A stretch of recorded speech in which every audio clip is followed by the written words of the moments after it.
Hey everybody, Raven here. Welcome back for episode number 3 of the Jefferson Nickel Hunt and Fill. We've done really well. Matter of fact, I made a list so that you can go along as well as the coins that we're missing. When we get up to 1970 and beyond, it's mostly estimate marks that are missing because those are proofs. So I only marked that up until 76 to 78, And then from 80 up to 93, I left it be because, finding the proofs in the wild are going to be a little bit harder. But I want to make sure that we get at least the dates that would normally be out in circulation. We have a box of circulated nickels right here from the bank. We're going to get those into the world famous nickel mids. If we find any obvious enders, we'll open those live. If not, we'll be back after the first nickel mid. Hopefully we find some good stuff. Ravenhawk Coins, stay tuned. All right, ladies and gentlemen, this first nickel mid was absolutely amazing. We pulled out 9 that we needed off the list, plus a couple that I think might be able to replace ones that we already have, and a full date 1937 Buffalo nickel, ladies and gentlemen.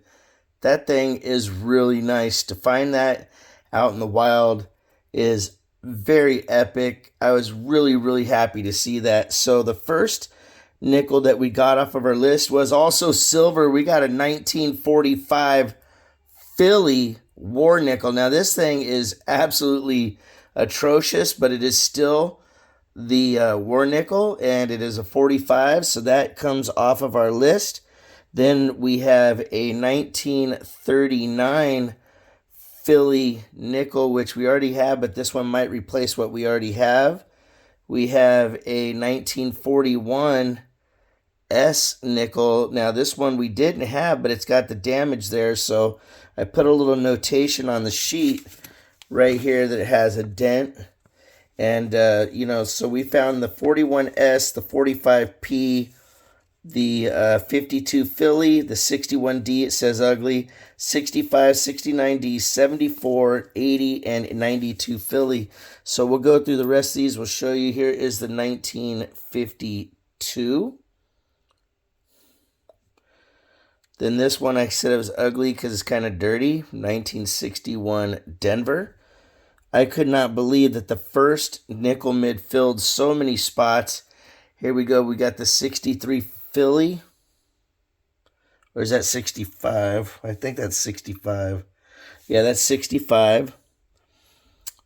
Then we have the 69. And that one is a Denver, which we needed.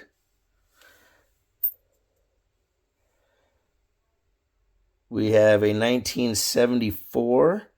We needed that one. We have a 1980 Philly, which we needed. 1983 Philly, which is nice. So I'm going to see if we can replace that or not when we go through the book. And then last but not least, we have a 1992 Philly, which we actually needed for the book. So like I said, 9 items that we needed. Can't believe we got the Buffalo nickel. We got 4 more nickel mids to go through. This is so far a pretty awesome hunt. Stay tuned. All right, everybody. Nickel mid number 2 did all right. Filled in a couple more holes and found some possible replacements for ones that we already have in the book. First year that we're looking at here is the 1986 Philly. This is one that we actually took off the list. We found 2 of them, and honestly, this top one is probably the better of the 2, but, we'll figure that out. We also took off the list the 84 Philly. We found 3 of those. Matter of fact, it's interesting how, you start getting excited over dates that are really common because, these are 40-year-old nickels already. So they've been in circulation for quite a while. You're not going to be guaranteed to get them, and yet we're finding them. Now, these are 81 Denvers, and these weren't on the list, but these are possible replacements for the one we have. And then the next one up is the 1980 Philly. And that took it off the list. I'm not sure if we had it over here. I'm trying to remember. It's hard to keep track of all these by just memory. Then we had the 1974. Now that's a Philly.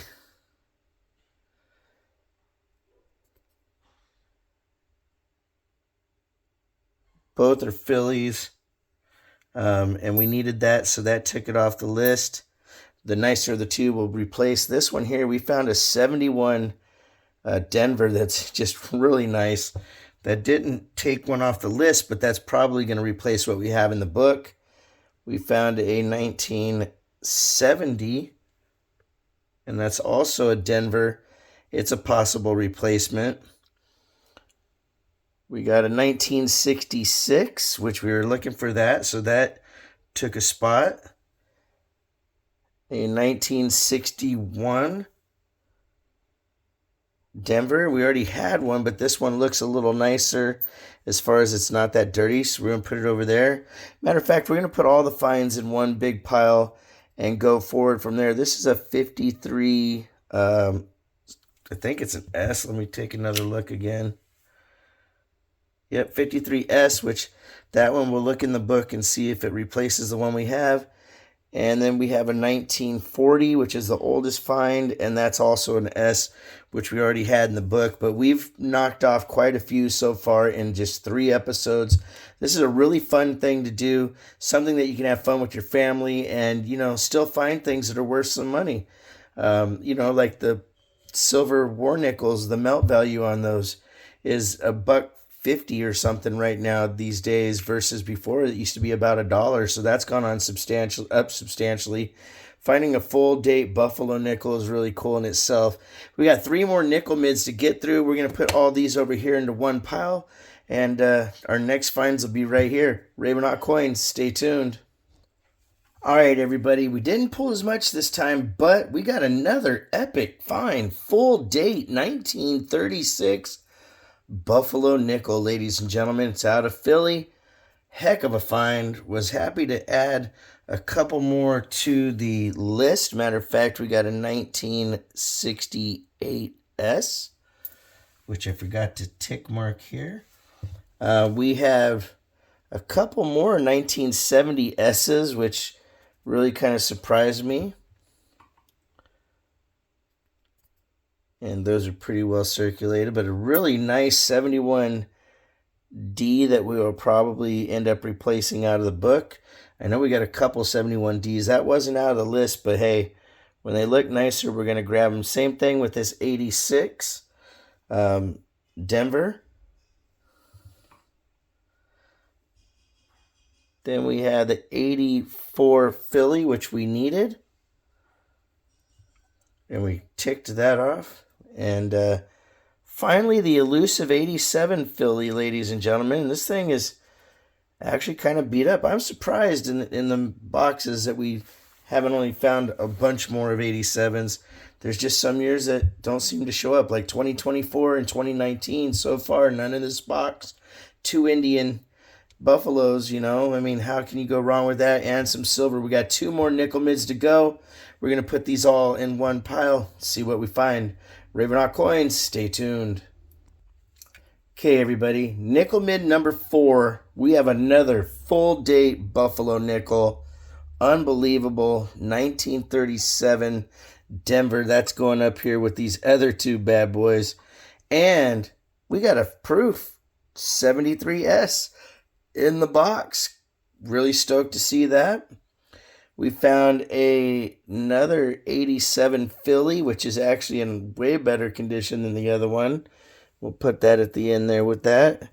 And then one more 1966, which we'll figure out which one is nicer and add it as well. We got one last nickel mid, fingers crossed. Hopefully find some more cool stuff. But ladies and gentlemen, this box has been unbelievable so far, so hopefully the last one pays off as well.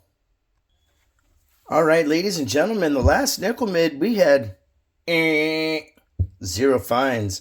I'm going to put all these into the book and replace the ones that we are have new, nicer ones too. We'll come back and I'll show you through the book and the final list of what we still need to complete the fill. But really cool finds, really cool overall. Again, 3 Buffalo nickels, the 1 Silver War nickel, the proof, and a bunch of different dates that we were able to fill. So we were able to fill 1, 2, 3, 4, 5, 6, 7, 8, 9, 10, 11, 12, 13, 14, 15, 16 spots in the book. And like I said, we'll have an updated list as well. We'll be back in just a minute. Ravenhawk Coins, stay tuned. All right, ladies and gentlemen, so the book is looking really nice. As you can see, we've filled up quite a few spaces. Like we said, I think 12 or so in this hunt. And we have the updated list, which we'll show you at the end of this. But so far, most of the examples in this book are pretty nice. Whenever we can, we'll replace ones that we think we can, upgrade to better ones. And then at some point, we'll figure out what we're going to do with the book. We put the 3 Buffalo nickels down here because we found those in a hunt. Matter of fact, we have some 2009s that I should put down here that we found in the box hunt as well. And, we'll see what happens. But I'm very happy. Here's the list of what we finally need if you want to pause and take a look.